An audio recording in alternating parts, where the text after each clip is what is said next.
Hello students, welcome to board prep. कैसे हैं आप सब? I hope you are all doing very fine. And आज हम स्टार्ट करने वाले हैं आपका next chapter, that is the sermon at Banaras. Alright, तो नाम सुनने में ऐसे एकदम हिंट सी नहीं पड़ती क्योंकि sermon is not a very common word, है ना। तो सर्मन का मतलब क्या होता है एक्चुअल में कि जैसे आपकी कोई फिलॉसफी है, और या फिर कोई टीचिंग है जो आपको मॉरल वैल्यूज सिखाती है, ठीक है। तो यहाँ पे उसी टर्म में बात करी गई है सर्मन के बारे में, ठीक है। और जैसा कि आपको पिक्चर देख के पता लग रहा होगा that we are going to talk about none other than Gautam Buddha, ठीक है। एंड ये बनारस के बारे में क्यों बात हो रही है वो हमको चैप्टर में पता लगेगा।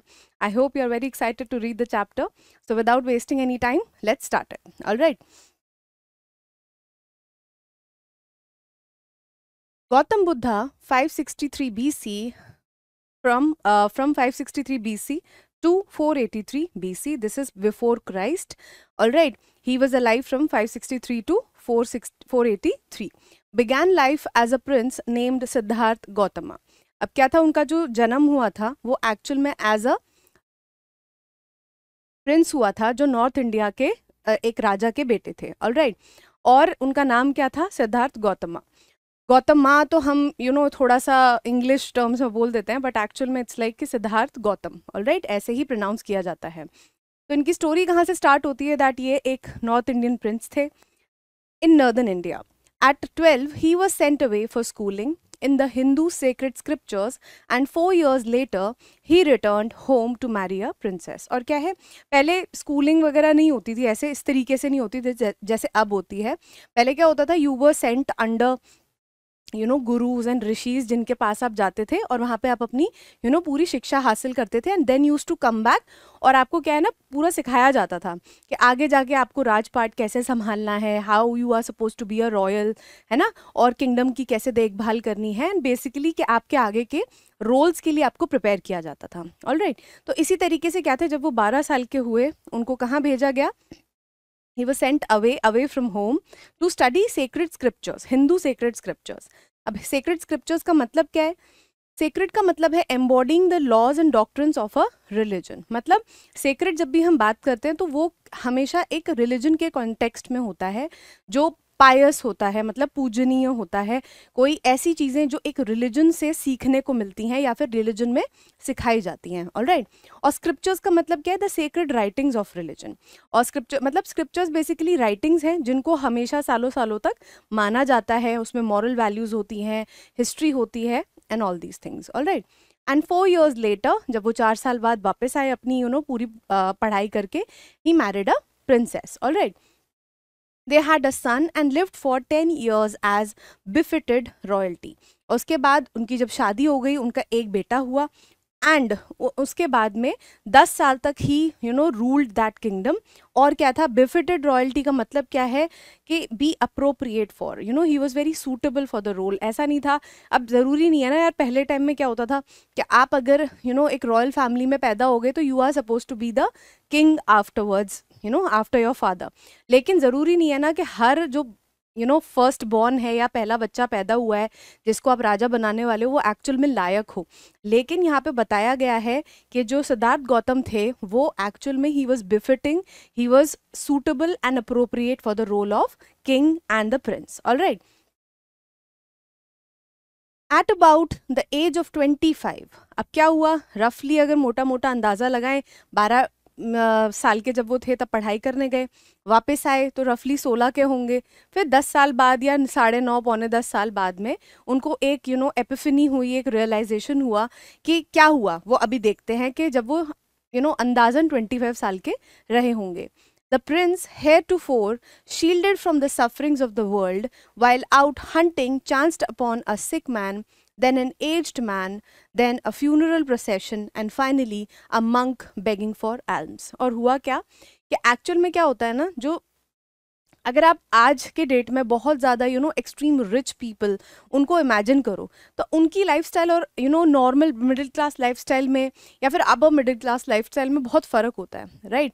तो इसी तरीके से क्या होता है ना कि जो रॉयल्टीज़ होती हैं, जो किंगडम्स होते हैं, उनके जो भी पूरा फैमिली होती है, रॉयल फैमिली, उनका लाइफस्टाइल बहुत डिफरेंट होता है, ठीक है। उनको every thing they are being provided for, उनके लिए हर चीज़ मौजूद होती है, उनको एक तरीके से जो एकदम एग्जैक्ट प्रॉपर वाली जो रॉयल फैमिली होती है, मतलब इमीडिएट जो किंग अगला सक्सेशन आएगा, उन फैमिलीज़ को क्या होता है, उन फैमिली मेम्बर्स को बहुत ज़्यादा प्रोटेक्ट करके रखा जाता था पहले, alright.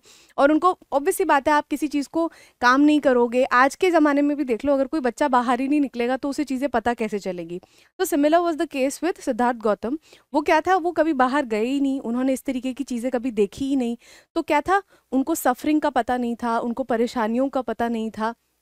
He was just ruling and बहुत अच्छे तरीके से he was living his life, और उनको एक्चुअल में बहुत ज़्यादा वास्तविक चीज़ों के बारे में कुछ पता नहीं था। बट एक बार जब वो निकले, कहाँ निकले भाई, हंटिंग के लिए निकले, तो चांस टपॉन, मतलब बाय चांस ही उनको क्या हुआ, एक ही साथ में क्या क्या दिखा, एक सिक आदमी दिखा, मतलब एक आदमी जिसकी तबीयत खराब है, जो बीमार है वो दिखा, एक एजड मैन, मतलब एक progression of age he saw. Maybe उन्होंने अपने यहाँ भी देखा होगा but they might be healthy, लेकिन जो एक्चुअल में बाहर उन्होंने देखा होगा कि लोग इस तरीके से भी एज करते हैं, दे एज जिनके पास में बहुत ज़्यादा रिसोर्सेज नहीं होते, they do not age that well, right. उसके बाद then a funeral procession, funeral procession का मतलब क्या होता है, जब अगर किसी की डेथ हो जाती है फैमिली में, उसके बाद जो पूरे इवेंट्स होते हैं, उनकी बॉडी ले जाती है, एंड जिस भी हिसाब से अलग अलग रिलीजन्स के हिसाब से उनको क्रिमेट करा जाता है, alright.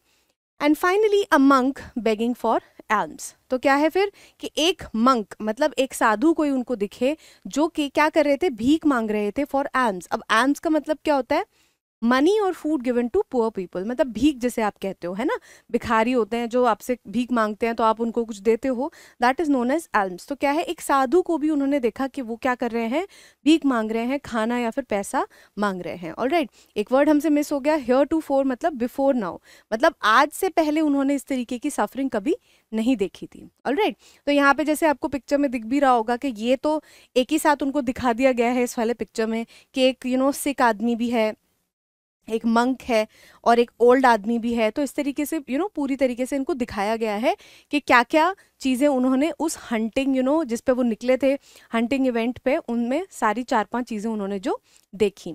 These sights so moved him that he at once went out into the world to seek enlightenment।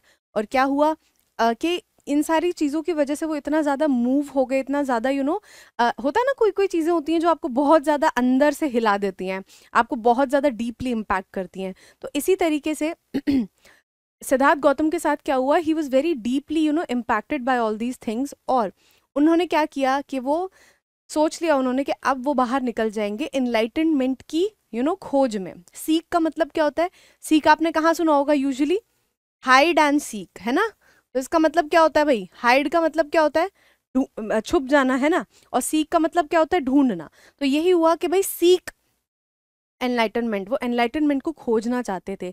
अब एग्जैक्टली एनलाइटनमेंट क्या है, a state of high spiritual knowledge. और क्या है कि आप जब एक एक क्या बोलेंगे, जैसे सांसारिक चीज़ों से बिल्कुल आप अलग हो जाते हो, है ना, आपको किसी चीज़ से कोई अटैचमेंट नहीं रहती, आप बहुत प्रैक्टिकल हो जाते हो, और आपको बहुत हायर सेंस ऑफ नॉलेज हो जाती है, that is known as the state of enlightenment, alright. तो वही वो ढूंढने को निकल चुके थे कि इन सब परेशानियों से, जो जिंदगी की परेशानियां हैं, उनसे हम कैसे बच सकते हैं और कैसे उनसे टैकल कर सकते हैं।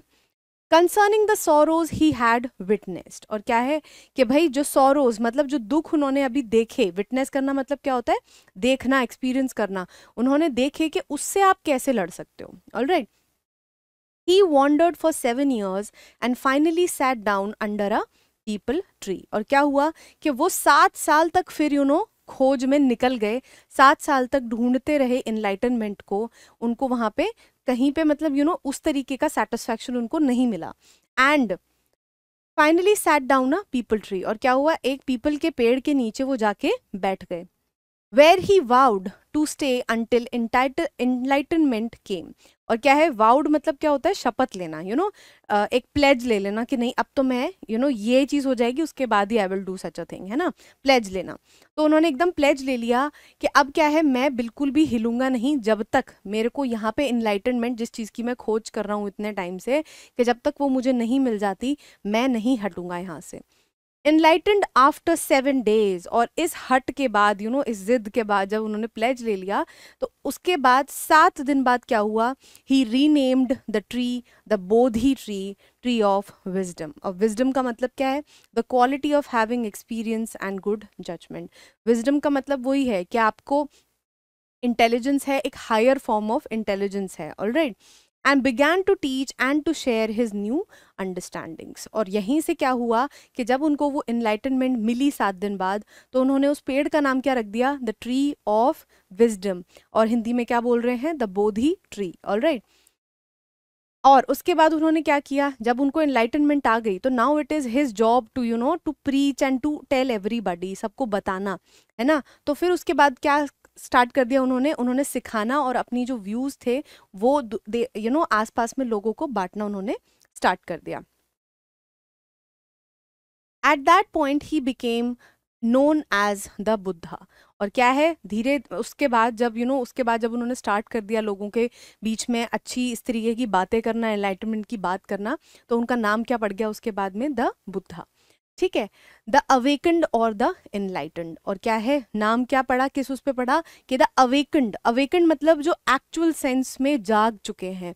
कहीं ना कहीं हम सब देखा जाए तो एक एक डीप ट्रांस में है, जिसमें हम क्या कर रहे हैं, डेली वही चीज़ें उठ रहे हैं, कर रहे हैं, we do not know about the higher self. और हम आसपास की चीज़ों के बारे में इतना नहीं जानते हैं, ना हम इतना अटेंशन पे करते हैं, है ना। तो क्या है कि वो बोल रहे हैं कि भाई ये जो है, जो गौतम बुद्ध हैं, जो अब क्या है, वो एक्चुअल में ही इज अवेक, है ना, और वो इनलाइटन हो चुके हैं, उनके अंदर बहुत सारा विजडम आ चुका है, and now he knows the actual realities of the world. The Buddha preached his first sermon at the city of Banaras, most holy of the dipping places on the river Ganges। अब यहाँ पे क्या बता रहे हैं आपको कि भाई यहाँ पे जो उनका प्रीच्ड, द बुद्धा प्रीच्ड। अब प्रीच्ड का मतलब क्या है, deliver as religious address to an assembly of people. Religious address का मतलब क्या है भाई, कि आपने जैसे कोई चीज़ आपने सीखी है, आप हिंदू स्क्रिप्चर्स सीखे या और भी कोई स्क्रिप्चर्स सीखे, और उसके बाद में आप उनको सिखा रहे हो, राइट। तो उसी चीज़ का मतलब क्या होता है, प्रीचिंग, है ना। मंदिरों में आप कथा सुनने जाते हो या फिर और किसी जगह पे जाते हो जहाँ पे लोग असेंबल हो जाते हैं, आपस में बात भी कर सकते हैं, दैट इज ऑल्सो प्रीचिंग। लेकिन जब कोई एक इंसान आपको ज्ञान की बातें समझाता है, that is known as preaching, ठीक है। और ये जो उन्होंने अपनी प्रीचिंग स्टार्ट करी, वो पहला उन्होंने अपना सरमन कहाँ दिया था, in the city of Banaras. That is why इस चैप्टर का नाम क्या है, the sermon at Banaras, alright. Most holy of the dipping places. Dipping places का मतलब क्या है कि बेदिंग। आप क्या होता है जब डुबकी लगाने जाते हो, है ना, किसी भी पायस या फिर पूजनीय रिवर्स आप कहते हो, जैसे ज़्यादातर गंगा जी इस चीज़ के लिए फेमस है ना। आप हरिद्वार जाते हो, ऋषिकेश जाते हो, वहाँ पे क्या करते हो, पानी में एक बार डुबकी लगा के आते हो। तो डिपिंग प्लेसेस उसी को कहा जाता है। एंड यहाँ पे सर्मन का मतलब है रिलीजियस और moral talk. That sermon has been preserved and is given here. और वो वाला जो सर्मन है, जो उन्होंने उस टाइम पे वो बातें कही थी बनारस में, जो पहला प्रीचिंग उन्होंने दिया था, सर्मन दिया था, वो ही यहाँ पे क्या किया गया है, प्रिजर्व करा है, और हमें यहाँ पे पढ़ाया जा रहा है, alright. It reflects the Buddha's wisdom about one inscrutable kind of suffering। और क्या है, किस बारे में बताते हैं बुद्धा, जो हमको सिखाना चाहते हैं, जो ज्ञान हमको देना चाहते हैं, वो किसके बारे में, एक इनस्क्रूटेबल। इनस्क्रूटेबल का मतलब क्या है, something which can not be understood. मतलब कोई ऐसी चीज़ जिसके बारे में जो ये जो सरमन है, वो एक ऐसी चीज़ के बारे में है जो बहुत आसानी से समझ में नहीं आता। It is very difficult to understand, ठीक है। देखते हैं वो क्या चीज़ है। अब यहाँ पे क्या है, वो सर्मन स्टार्ट हो गया। Kisa Gautami had only one son, had an only son, मतलब उनका एक ही बेटा था। एंड ही डाइड, और क्या है, उसकी डेथ हो गई। That kid died. और जो कैरेक्टर हैं जिनके बारे में बात हो रही है, मदर, उनका नाम है Kisa Gautami. In her grief she carried the dead child to her all her neighbours asking them for medicine. और क्या है, दुख के कारण एक्चुअल में वो क्या हो रहा था, एक्सेप्ट नहीं कर पा रही थी दैट उनका जो बच्चा है वो ऑलरेडी ही हैज़ डाइड, और वो ही हैज़ पास्ड अवे, और वो मर चुका है। वो इस चीज़ को एडमिट नहीं कर पा रही थी, and she was roaming around with the child to all the neighbours, so that के कोई दवाई दे दे, somebody will give them medicine and the kid will become alive. asking them for medicine, and the people said, she has lost her senses, the boy is dead. और क्या है, जब भी वो किसी के पास जा रही थी तो लोग आपस में क्या बात कर रहे थे कि भाई ये तो she has lost her senses का मतलब क्या है कि वो थोड़ा सा पागल हो गई हैं, या फिर वो समझ नहीं पा रही हैं, उनको उनकी समझ चली गई है. द बॉय इज डेड, और जो बच्चा है वो ऑलरेडी मर चुका है. At length Kisa Gautami met a man who replied to her request. और क्या है, कुछ टाइम बाद में एक कीसा गौतमी की जो रिक्वेस्ट है उसको किसी एक इंसान ने रिप्लाई किया, उनको जवाब दिया. जाहिर सी बात है भाई, एक ऐसी सिचुएशन हो गई है कि उनको अगर सामने से भी जाके कोई बोलेगा कि भाई this is all futile, this is all useless जो आप अभी कर रहे हो, she is obviously not going to understand because she is grief stricken. उनको क्या हो रखा है, अभी बहुत ज़्यादा दुख है, and that is why in that shock she is not able to admit कि उनका बच्चा already has passed away. I cannot give thee medicine for thy child, but I know a physician who can. और क्या है, दी का मतलब क्या है, यू, एंड दाई का मतलब द या दिस चाइल्ड ले सकते हो आप. तो वो बोल रहे हैं कि मैं इस बच्चे के लिए दवाई नहीं दे सकता, लेकिन मैं किसी और फिजिशियन मतलब डॉक्टर को जानता हूँ जो आपको क्या नाम है, इस बच्चे के लिए दवाई दे सकते हैं. Alright, next. And the girl said, pray tell me sir who is it. Pray tell me का मतलब क्या है, use to emphasize to demand an answer. क्या हो रहा है कि भाई उन्होंने एकदम से प्रे टेल मी का मतलब क्या, हाँ हाँ ज़रूर बताइए, अगर आपके पास इस तरीके की कोई नॉलेज है या आप मुझे हेल्प कर सकते हो तो please tell me. Who is it, उन्होंने पूछा कौन है वो फिजिशियन जो जिनकी आप बात कर सकते हो, जो मेरी हेल्प कर सकते हैं इस मेरे बच्चे को बचाने के लिए. And the man replied, go to Sakya Muni the Buddha. और क्या है, उन्होंने जगह का नाम बताया, एंड ही सेड कि सक्या मुनि द बुद्धा के पास में जाओ. Kisa Gautami repaired to the Buddha and cried. अब रिपेयर्ड का यहाँ पे मतलब क्या है, एक अलग तरीके से. रिपेयर का मतलब यूजुअली क्या होता है, किसी चीज़ को ठीक करना जो खराब हो गया, राइट. लेकिन यहाँ पे क्या है, थोड़ा सा डिफरेंट तरीके से रिपेयर को यूज़ किया गया है ये बताने के लिए दैट शी वेंट टू, जल्दी जल्दी मतलब रिपेयर्ड कहीं ना कहीं कह सकते हैं कि वो अपना सिचुएशन को रिपेयर करने के लिए, या फिर वो जल्दी जल्दी वहाँ पे पहुंची, तो वो इवेंचुअली बुद्धा के पास में पहुंच गई एंड क्राइड, एंड वो रोने लग गई. Lord and master give me the medicine that will cure my boy. और उन्होंने जब आप भी क्या होता है, जब आप डेस्परेट होते हो किसी चीज़ के लिए, जब आप परेशान होते हो बहुत ज़्यादा, तो आप जब गुहार लगाते हो हेल्प की, तो आप हर तरीके से आप ट्राई करते हो कि हमें वो हेल्प मिल जाए, राइट. तो इसी तरीके से that she is trying to call out him, और वो ये बताना चाह रही हैं कि भैया आप ही भगवान हो, अब आप मेरी मदद करो, एंड नाउ प्लीज़ मेरे बच्चे के लिए आप दवाई दे दो. The Buddha answered, I want a handful of mustard seed. Mustard seed का क्या मतलब होता है, सरसों के दाने. Alright, so he said, Buddha ने क्या बोला इस बात पे कि भाई आप जाओ और मेरे लिए हैंडफुल मतलब मुट्ठी भर मस्टर्ड की सीड्स लेके आओ, सरसों के दाने लेके आओ. And when the girl in her joy promise to procure it, the Buddha added. और क्या है, एकदम से शी वॉज वेरी हैप्पी कि अरे फाइनली कहीं ना कहीं, क्योंकि अभी तक क्या हो रहा था, उनकी गुहार जो वो लगा रही थी, उनको रिक्वेस्ट कर रही थी लोगों को, कोई उनको क्या कर रहा था, रिस्पॉन्ड नहीं कर रहा था. तो अब शी वॉज वेरी हैप्पी जब उन्होंने कुछ बोला. और लेकिन जैसे ही प्रोक्योर इट का मतलब क्या है कि भाई लाना, कहीं से लेके आना. तो शी सेड कि भाई she was very happy for that कि भाई अब मेरे को सिर्फ क्या करना है, मस्टर्ड सीड्स लेके आनी है. तभी क्या करा, बुद्धा ने एक कुछ बात ऐड करी, कुछ इन्फॉर्मेशन ऐड करी. The mustard seed must be taken from a house where no one has lost a child, husband, parent और फ्रेंड. और उन्होंने क्या बोला कि भाई लेकिन ये जो मस्टर्ड सीड्स हैं आप ऐसे घर से लाओ जहाँ पे क्या है, किसी भी बच्चे की, हस्बैंड की, पेरेंट की या फिर किसी फ्रेंड की डेथ ना हुई हो. ठीक है, मतलब किसी ने भी डेथ जैसी जो चीज़ है उसको एक्सपीरियंस ना किया हो, किसी ने अपना कोई भी लव्ड वन ना खोया हो. Alright. Poor Kisa Gautami now went from house to house, and the people pitied her and said, here is mustard seed, take it. अब क्या है, पुअर किसा गौतमी मतलब उनकी जो सिचुएशन है बहुत ज़्यादा खराब हो गई, बिकॉज ऐसी कंडीशन उन्होंने रख दी जो कि कहीं ना कहीं इम्पॉसिबल थी फुलफिल करने के लिए, क्योंकि डेथ जो है क्या है, एक इनएविटेबल चीज़ है जो हर किसी ने एक्सपीरियंस करी होती है किसी ना किसी फॉर्म में. ऑलराइट, तो क्या है, पीपल पिटीड हर का मतलब क्या है, feel sorrow for the misfortunes of, मतलब किसी पे दया दिखाना, पिटी का मतलब ये होता है. और वो क्या कह रहे थे दया दिखाते हुए कि लो ये लो मस्टर्ड सीड्स ले जाओ, है ना. But when she asked, did a son or daughter, a father or mother die in your family. तो क्या था अगला लाइन, तो भाई वही था कि जब मस्टर्ड सीड्स लेते लेते शी यूज टू आस्क कि भाई आपके घर में क्या कोई बच्चा, लड़का लड़की, पेरेंट, मदर, फादर, कोई भी हैं जो एक्सपायर हुए हैं.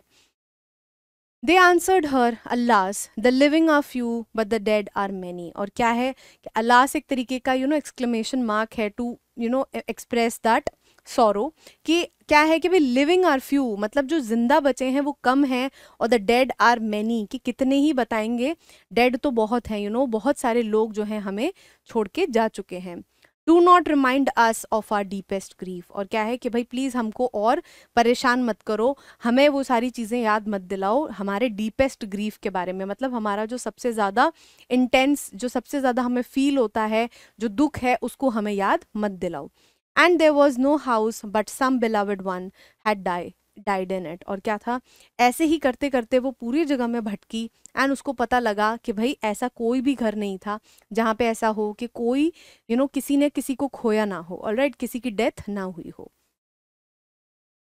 कीसा गौतमी बिकेम वेयरी एंड होपलेस. वेयरी का मतलब क्या है, फीलिंग और शोइंग एक्सट्रीम टायर्डनेस. वेरी मतलब टायर्ड हो जाते हो, बहुत ज़्यादा परेशान हो जाते हो आप किसी एक टास्क में, तो वही चीज़ हो गई. That कीसा Gautami was now very tired and hopeless. अब क्या था भाई, इतने देर तक एक तो उनकी होप जग गई थी जब बुद्धा जी ने बोला कि भाई आप मस्टर्ड सीड्स ले आओ, लेकिन अब जब ये उन्होंने पूरा प्रोसेस कंप्लीट किया, now she was feeling hopeless, क्योंकि उन्हें ऐसा कोई भी घर नहीं मिल रहा था. And sat down at the way side watching the lights off the city. और क्या था भाई, साइड में कहीं पे, वे साइड मतलब रास्ता था कोई, किसकी साइड में वो बैठ गई. एंड क्या देख रही थी वो, सिटी की जो लाइट्स देख रही थी, जो शहर था जहाँ पे वो बैठी थी वहाँ की लाइट्स देख रही थी.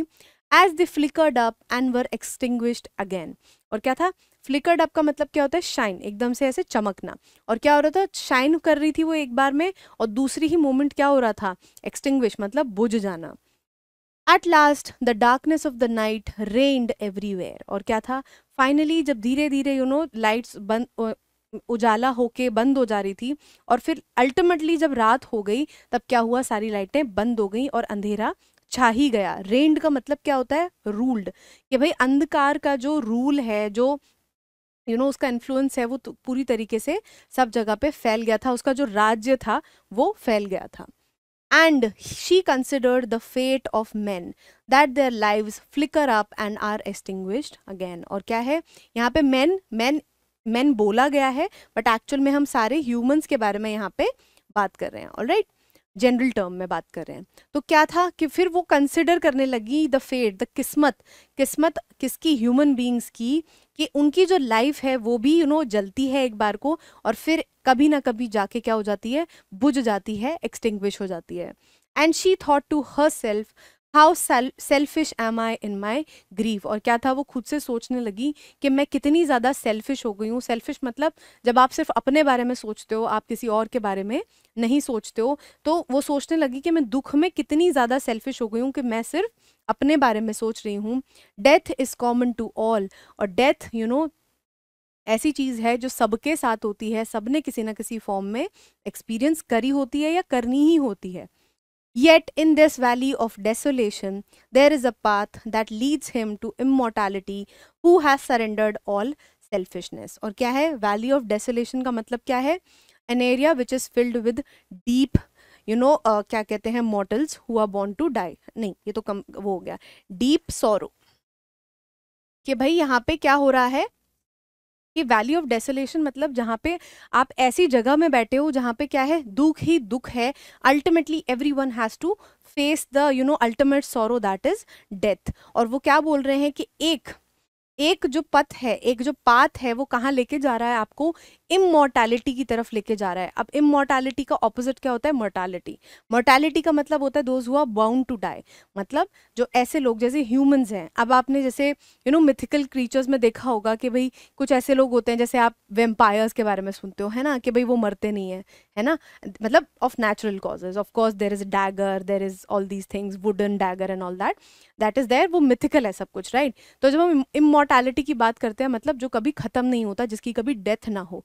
और मोर्टैलिटी का मतलब क्या होता है, someone who is bound to die, है ना. We for example we are mortals, we are going to die one day, है ना, दैट इज इनएविटेबल. और तो वो क्या बोल रहे हैं कि इमॉर्टैलिटी की तरफ आप तभी जाते हो जब आप अपनी सारी सेल्फिशनेस आप छोड़ दोगे, ऑलराइट। आप बिल्कुल भी सेल्फिश नहीं रहोगे, you will accept that death is inevitable, वो कभी भी आ सकती है, and it happens to everybody.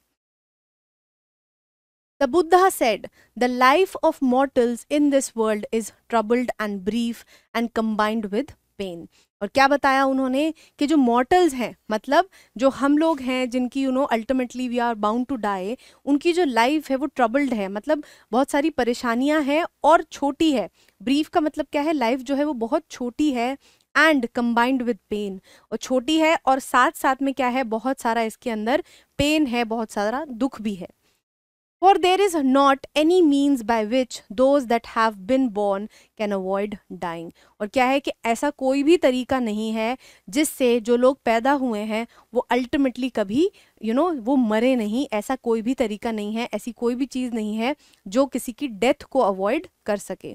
After reaching old age there is death. Of such a nature are living beings. और क्या है कि एक सर्टन एज के बाद में, एक ओल्ड एज के बाद में, जैसे अगर कोई मिस हैपनिंग नहीं होती है तो क्या होता है, एक नेचुरल कॉज के चलते आप एक ओल्ड एज तक पहुंचते हो, एक स्पेसिफिक एक आगे वाली एज, एल्डरली एज पे पहुंचते हो, जहाँ पे आपकी डेथ जो है वो डेफिनेट है, you are bound to die. इसी तरीके की क्या है, this is the nature of living beings, और यही एक्चुअल में नेचर है हम ह्यूमन बींग्स का कि ऐसा तो होगा ही होगा। As ripe fruits are early in danger of falling. और क्या बोल रहे हैं कि जो पक जाते हैं, जो जो फ्रूट्स होते हैं वो पक जाते हैं, वो जल्दी गिरते हैं पेड़ से, राइट। तो इसी तरीके से वो बता रहे हैं कि जब एज ज़्यादा हो जाती है तो उनकी चांसेस ज़्यादा बढ़ जाते हैं that they will die. As all earthen vessels made by the potter end in being broken. earthen vessels का मतलब क्या है, जो मिट्टी के घड़े होते हैं, है ना, उनका भी बाउंड है टूटना कभी ना कभी, है ना। किसी ना किसी तरीके से वो कहीं गिर जाएंगे, टकरा जाएंगे, कोई भी चीज़ होगी कि उस तरीके से इतनी सेंसिटिव होती है ह्यूमन लाइफ कि कभी ना कभी तो इसे एंड होना ही है। So is the life of mortals. और मॉर्टल्स क्या हैं, हम, ऐसी ही हमारी लाइफ है कि कभी ना कभी, कभी भी कोई भी चीज़ हो सकती है जिसकी वजह से this life can end. Both young and adult, both those who are fools, those who are wise. और क्या है भाई कि इससे कोई फ़र्क नहीं पड़ता कि आप यंग हो, आपकी उम्र कम है, या आप बूढ़े हो, आपकी एज बहुत ज़्यादा हो गई है, या फिर आप बिल्कुल स्टूपिड हो, आपको कोई अक्ल नहीं है, या फिर आप बहुत ज़्यादा दिमागदार हो, उससे भी कोई फर्क नहीं पड़ता। All fall into the power of death. और सब क्या है, वो एक ही चपेटे में आते हैं, द पावर ऑफ डेथ, आप उससे इन्फ्लुएंस होगे ही होगे। All are subject to death. और सब्जेक्ट टू डेथ का मतलब क्या है, you are going to affected by death, है ना। Ultimately death is going to reach you. Of those who, overcome by death, depart from life, a father cannot save his son, nor kinsmen their relations. Mark, while relatives are looking on and lamenting deeply, one by one mortals are carried off like an ox that is led to the slaughter. और क्या है कि भाई धीरे धीरे, मतलब आप चाहे कुछ भी कर लो, कोई भी आज तक ऐसा कोई पेरेंट नहीं है जो अपने बच्चे को बचा पाया। किन्समैन का मतलब क्या है, रिलेटिव्स, कि कोई आपस में रिलेटिव अपने रिलेटिव को बचा ले, वो भी नहीं हो पाया। मार्क मतलब ध्यान दो इस बात पे, mark my words that while relatives are looking on and lamenting deeply. Lamenting का मतलब क्या होता है, express passionate grief about. Lamenting मतलब आप, मतलब ग्रीफ आप एक्सप्रेस ही किए जा रहे हो, आप बार बार उस चीज़ को रिवाइज करे जा रहे हो, याद करे जा रहे हो, और उससे क्या हो रहे हो, दुखी हो रहे हो।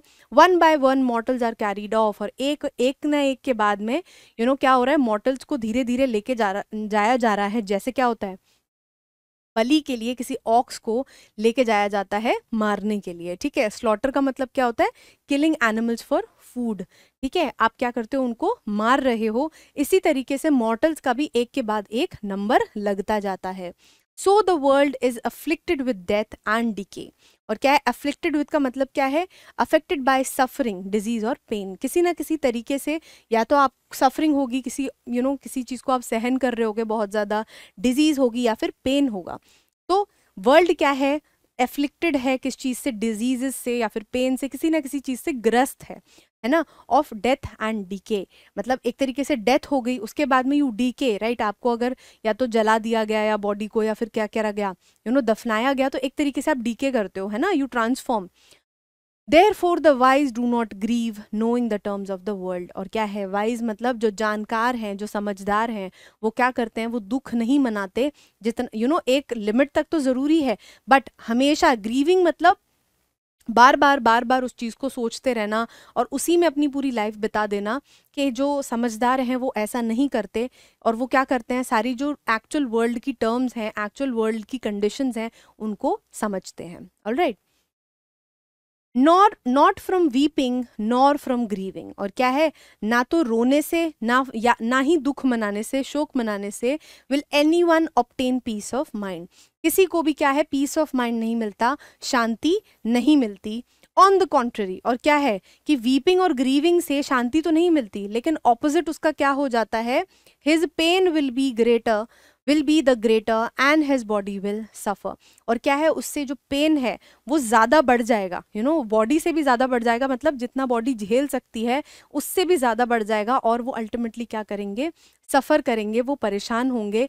तो वो बेसिकली ये बताना चाह रहे हैं कि भाई आप लैमेंटिंग करते हो, मतलब आप बार बार उस दुख में ही अपने आप को इंगेज रखोगे, आप मूव ऑन नहीं करोगे, तो उससे आपको कुछ नहीं मिलने वाला। क्योंकि जो मर गया इंसान, जो चला गया, वो कभी वापस नहीं आ सकता, आप कुछ भी नहीं कर सकते उस चीज़ के लिए, है ना। लेकिन there is no point in grieving after a point of time, you have to move on, because ये आपको कहीं ना कहीं पर्सनली, आपके आसपास वाले लोगों को, आपकी प्रोफेशनली, आपकी लाइफ को बहुत एडवर्सली अफेक्ट करती है। Alright. He will make himself sick and pale yet the dead are not saved by his lamentation. और क्या है, इस प्रोसेस में आपने देखा होगा लोग व्हेन दे लूज समबडी, वो क्या करते हैं, खाना पीना छोड़ देते हैं, बाहर सोशलाइज करना छोड़ देते हैं, अपना ध्यान रखना बंद कर देते हैं।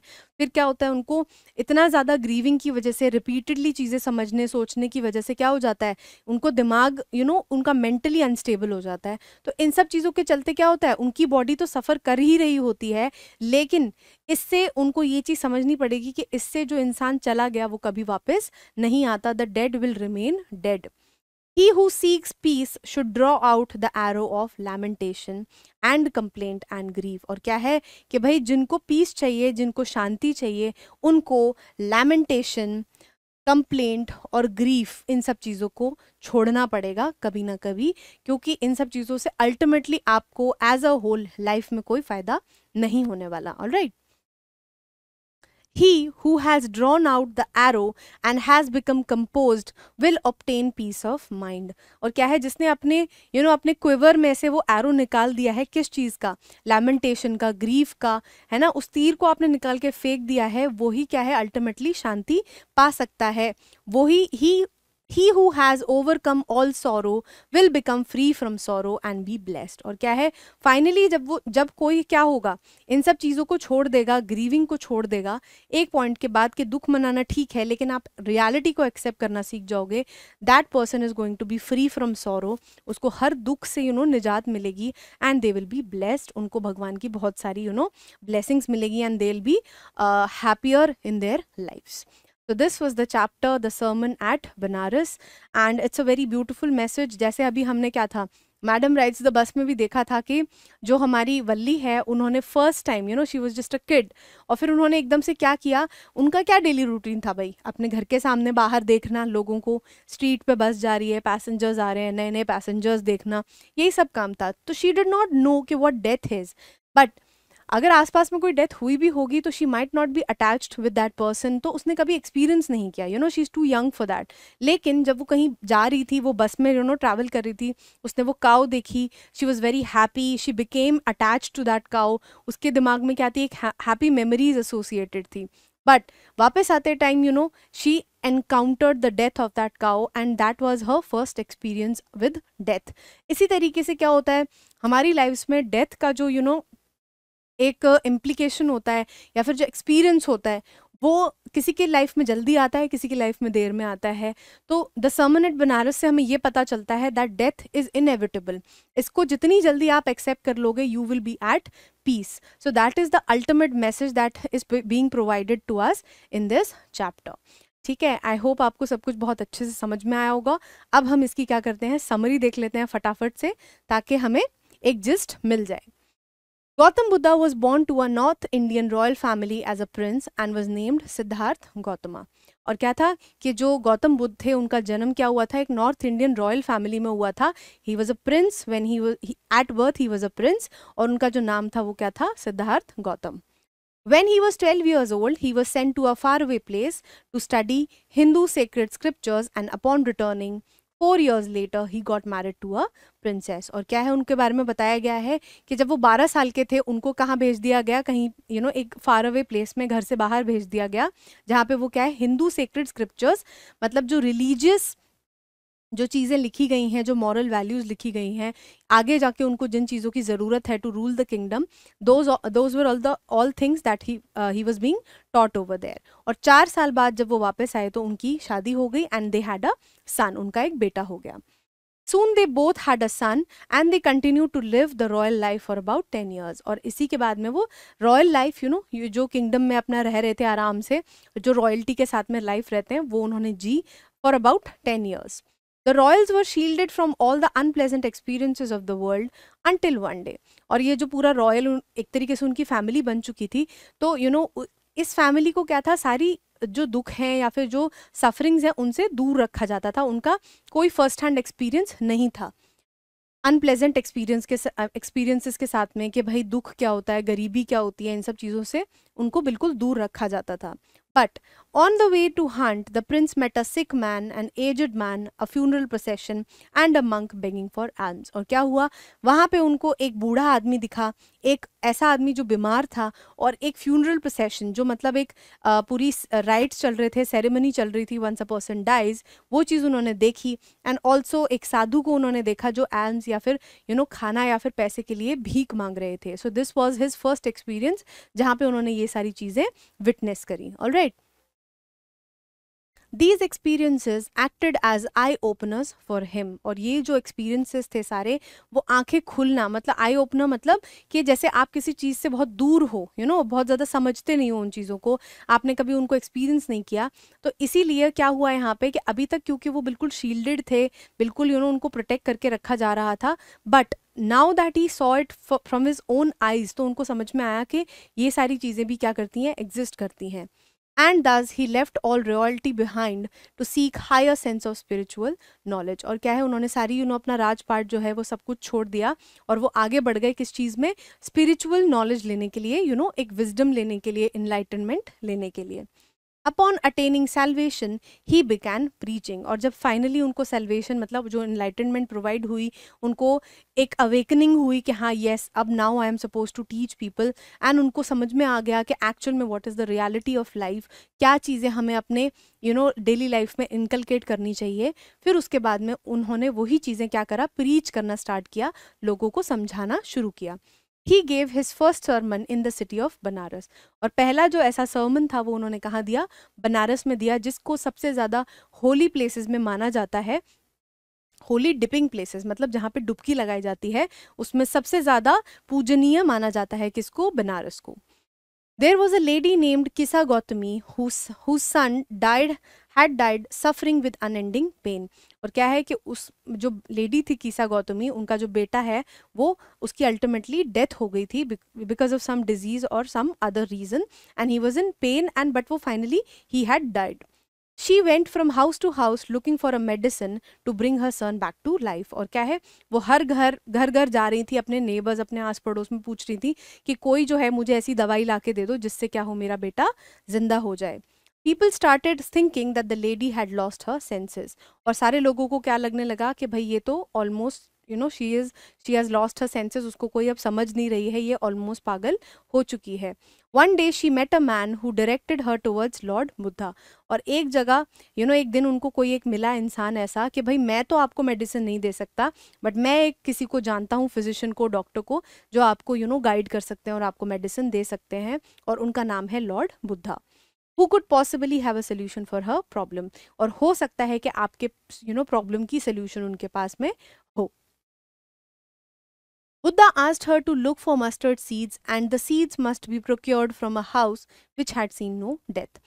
और क्या था कि बुद्धा ने जब उनको बताया कि सोल्यूशन ये है कि आपको मस्टर्ड सीड्स लानी है, सरसों के बीज लाने हैं, और क्या करना है, उनको ऐसी जगह से लाना है जिस फैमिली में कोई भी डेथ ना हुई हो, किसी ने किसी भी फॉर्म में डेथ को एक्सपीरियंस ना किया हो. रीइंस्टेटेड विद होप, रीइंस्टेट मतलब दोबारा से होप का जाग जाना. तो किसा गौतमी के अंदर क्या हुई, होप आ गई. So she set out to bring those mustard seeds. Kisa Gautami once again went on a search from house to house. But to her dismay, she could not find mustard seeds from a house that would fulfill Buddha's condition. और to her dismay मतलब उनका the sad part that comes along कि भाई अब वो क्या हो रही थी, वो disappoint हो रही थी. To her disappointment, अब क्या हो रहा था, उनको ऐसा कोई भी घर नहीं मिला जहाँ पे किसी भी तरीके की डेथ ना, मतलब किसी ने किसी भी फॉर्म में डेथ को एक्सपीरियंस ना किया हो, और इस तरीके की कंडीशन जो है वो पूरी नहीं हो पा रही थी. Disheartened, she sat on at the edge of the road, thus realizing how selfish she had been.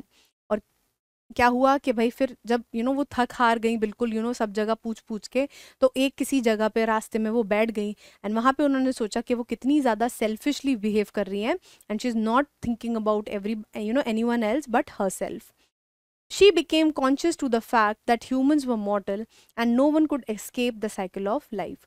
और फिर उनको समझ में आया कि एक्चुअल में जो हम ह्यूमन बींग्स हैं वो क्या है, मॉर्टल्स हैं. मतलब we are bound to die, death is inevitable for us. कभी ना कभी आगे जाके क्या होगा, किसी ना किसी पॉइंट पे everybody is going to face death, है ना. This was exactly what Buddha wanted her to understand. और क्या थे भाई, बुद्धा जो थे वो क्या चाहते थे कि आप किसा गौतमी जो है वो एक्चुअल में इस चीज़ को समझें कि किसी का मरना इज़ नॉट अवॉइडेबल, और उसके बाद में आप कुछ भी किसी को दवाई दे दो, आप किसी को वापस से जिंदा नहीं कर सकते. According to lord Buddha, feelings of grief and sorrow only increases man's pain and suffering. और क्या है कि जो फीलिंग होती है किसकी, ग्रीफ की, दुख की, सॉरो की, वो क्या करती है, सिर्फ एक इंसान के पेन को उसके दर्द को बढ़ाते हैं. Thus deteriorating his health. और क्या है, वो adversely किस चीज़ पे अफेक्ट करती है, आपकी हेल्थ पे, आपकी लाइफ पे. Therefore a wise person fully aware about nature's functioning must not grieve at something bound to happen. और क्या है कि एक समझदार व्यक्ति वही है जो इन सब चीज़ों को समझता है, और ऐसी चीज़ जो कि अवॉइड नहीं करी जा सकती, जिसको कभी टाला नहीं जा सकता, छोड़ा नहीं जा सकता, जो कि आपके साथ में होनी ही है, उस चीज़ को समझने में ही भलाई है.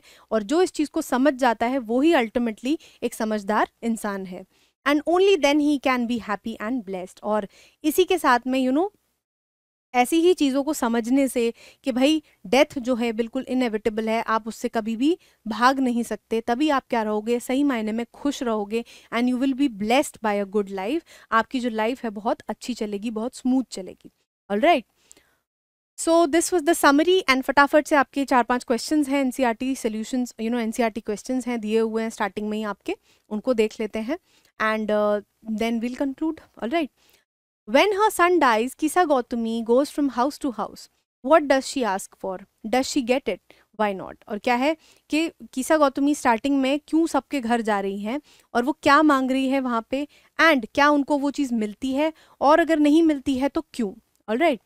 After the death of her only son, कीसा Gautami was overcome with grief. और क्या हुआ, कीसा गौतमी के जो एक अकेले बेटे थे, उनकी जो डेथ हो जाती है, उसके बाद में she was struck with grief, मतलब उनको बहुत ज़्यादा शॉक लगता है, बहुत ज़्यादा दुख हो जाता है.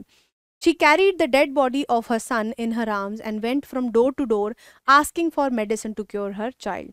और क्या है भाई, ऐसा कैसे पॉसिबल है, अगर कोई ऑलरेडी मर गया है, क्या आप उसको क्या कोई दवाई दे सकते हो जिससे वो वापस जिंदा हो जाए, नहीं. बट फिर भी यहाँ पे क्या है, because she was so grief stricken, उनको समझ में नहीं आ रहा था एक्चुअल में, तो उनको इतना ज़्यादा दुख हो गया था कि बस शी वॉज हेल बेंट कि बस मुझे दवाई दे दो ताकि मेरा बेटा वापस से जिंदा हो जाए. But nobody could provide any medicine. और ऑब्वियस सी बात है कि कोई भी इस तरीके की दवाई उनको नहीं दे पा रहा था. For there is no such medicine available which can bring a dead person back to life. और क्या है कि रीज़न क्या है कि भाई ऐसी दवाई क्यों कोई नहीं दे पा रहा था, जो वाई नॉट का आंसर है वो ये है कि ऐसी कोई दवाई एग्जिस्ट ही नहीं करती जिससे क्या हो कि एक डेड पर्सन जो है, जो ऑलरेडी मर चुका है इंसान, वो वापस आ जाए, that can become alive. Alright, next. Kisa Gautami again goes from house to house after she speaks with the Buddha. अब क्या है, बुद्धा जी से बात करने के बाद में अगेन दोबारा से कीसा गौतमी क्या हुआ है, घर घर गई हैं. What does she ask for the second time around. और अब ये जब वो सेकेंड टाइम घर घर गई हैं, अब वो क्या यहाँ पे मांग रही हैं, does she get it, why not. क्या अब उनको वो चीज़ मिलती है, और अगर नहीं तो क्यों नहीं मिलती है. Gautam Buddha asks Kisa to bring a handful of mustard seeds from a house where death had never knocked at the door. Knocked at the door का मतलब क्या है, दस्तक देना, कि भाई कभी वो आई नहीं है, एक्सपीरियंस नहीं करी गई है. ऑलराइट, तो गौतम बुद्धा ने क्या बोला कि कीसा आप यहाँ मेरे को हैंडफुल, मुट्ठी भर में मस्टर्ड सीड्स लाके दो, राई लाके दो, जो क्या हो, सरसों की बीज लाके दो, जिस ऐसे घर से लाके दो जहाँ पे कभी भी डेथ ना हुई हो, किसी ने किसी भी फॉर्म में डेथ को एक्सपीरियंस ना किया हो, कोई भी लव्ड वन उनसे जुदा ना हुआ हो. Kisa Gautami went from door to door but could not find a single house where death had not taken a beloved person away. और क्या है, इसके बाद वो हर घर घर गई सेकेंड टाइम पे, जब उनको जो बुद्धा जी ने बोला कि आप जाके देखो और यहाँ ऐसी जगह से मस्टर्ड सीड्स लेके आओ जहाँ पे किसी की डेथ ना हुई हो. She was not able to find such a house because it is not possible, क्योंकि डेथ एक इनएविटेबल चीज़ है जो हर किसी को किसी ना किसी फॉर्म में अफेक्ट करती है. She could not get it as death is inevitable and anyone who is born is bound to die one day. और वो इसीलिए उनको वो चीज़ नहीं मिली क्योंकि ऐसा पॉसिबल ही नहीं है कि अगर कोई पैदा हुआ है तो उसका मरना तय है, and that person is bound to die, and this is the reason why Kisa Gautami could not get those handful of mustard seeds. All right, next. What does Kisa Gautami understand the second time that she failed to understand the first time? अब वो बोल रहे हैं कि भाई ऐसा क्या हुआ था सेकेंड टाइम में कि वो समझ गई जो पहली बार में वो चीज़ नहीं समझ पाई थी Kisa Gautami. Was this what the Buddha wanted for her to understand. और क्या ये वही चीज़ थी जो एक्चुअल में बुद्धा जी चाहते थे कि भाई कौन, किसा गौतमी उस चीज़ को सीख जाए. After failing to procure a handful of mustard seeds from a house where death had never knocked at the door, she sat down by the roadside feeling helpless. और जब उनको वो मस्टर्ड सीड्स नहीं मिली and she got to know कि भाई हर किसी ना किसी घर में कोई ना कोई जो इंसान है जो मर गया है और चला गया है उनसे, तो शी सैट डाउन. ना उनको क्या हो रहा था, एक रियलाइजेशन हिट हो रही थी कि सिर्फ मैं अकेली नहीं हूँ, दुनिया में सारे लोग क्या हो रहे हैं, इस चीज़ को एक्सपीरियंस कर रहे हैं. She saw the lights of the city that flickered and were extinguished. और क्या है, जो जहाँ पे वो बैठी थी वहाँ पे उन्होंने सारे शहर की जो लाइट्स हैं वो जलती हुई देखी, और फिर क्या हुआ, उन्होंने बुझती हुई भी देखी, और उनको ये रियलाइज़ हुआ कि इसी तरीके से and it was common to all and she was being selfish. She realized that death was common to all and she was being selfish in her grief. एक लाइन हमारी मिस हो गई. She saw the lights of the city that flickered and were extinguished. At last it was darkness everywhere. और क्या हुआ, जब सारी lights जो है वो बंद हो गई, फाइनली क्या हुआ, डार्कनेस ने पूरी सिटी को जो है वो कवर कर लिया, और उनको ये रियलाइज़ हुआ कि डेथ जैसी जो चीज़ है वो सबके लिए कॉमन है, हर किसी को एक्सपीरियंस करनी ही पड़ती है. Yes, this is what Buddha wanted her to understand, that everybody who is born has to die one day. और यही वो चीज़ थी जो एक्चुअल में बुद्धा जी जो क्या था समझाना चाहते थे किसा गौतमी को. Alright, next. Why do you think Kisa Gautami understood this only the second time? In what way did the Buddha change her understanding? और क्या हुआ, वो पूछ रहे हैं कि ऐसा क्या हुआ कि भाई उनको सेकंड टाइम में ही वो चीज़ समझ में आई, पहली टाइम में उनको समझ में नहीं आई. ठीक है, और ये बुद्धा जी ने ऐसा कैसे पॉसिबल किया कि किस तरीके से उनको ये चीज़ उन्होंने समझाई. Earlier she could see only her grief. उससे पहले क्या हो रहा था, जब वो अपने बेटे को लेके घर घर जा रही थी चीज़ों मेडिसिन के लिए, वहाँ पे वो सिर्फ अपना दुख देख पा रही थी. She could see that only she was suffering, और उन्हीं के साथ में यहाँ पे क्या हो रहा है, गलत हो रहा है. When she went from door to door the second time, she understood that everyone was dealing with the loss of a family member. और फिर क्या हुआ, जब second time वो हर घर पे गई, she was knocking at the door, उन्होंने mustard seeds मांगा, और फिर उन्होंने जब ये question पूछा कि आपके घर में किसी की डेथ हुई है या आपने किसी को खोया है, then only she understood कि भाई मैं सिर्फ अकेली नहीं हूँ इस चीज़ में, ऐसे बहुत से लोग हैं जिन्होंने किसी ना किसी को खोया है. There was not a single house in the town where death had not taken a father, a mother, a sister, a brother, son or a daughter.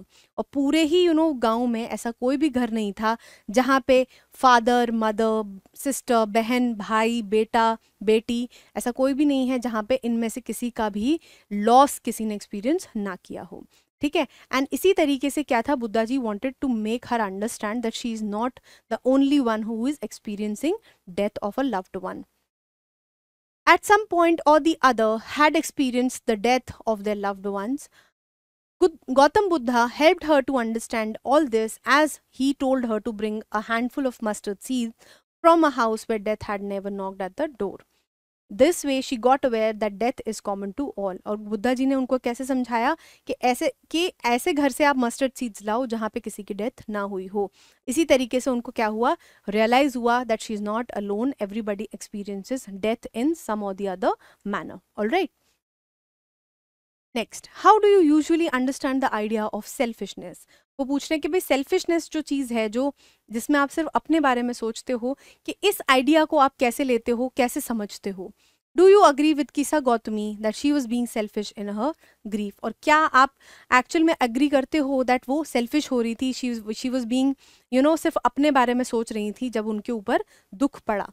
A selfish person is one who only thinks about themselves, and to some extent Kisa Gautami was being selfish because अब क्या है भाई, actual में क्या हो रहा था, selfish इंसान का मतलब क्या है, जो सिर्फ अपने बारे में सोचता है. और कहीं ना कहीं कीसा गौतमी भी क्या हो रही थी, she was also being selfish.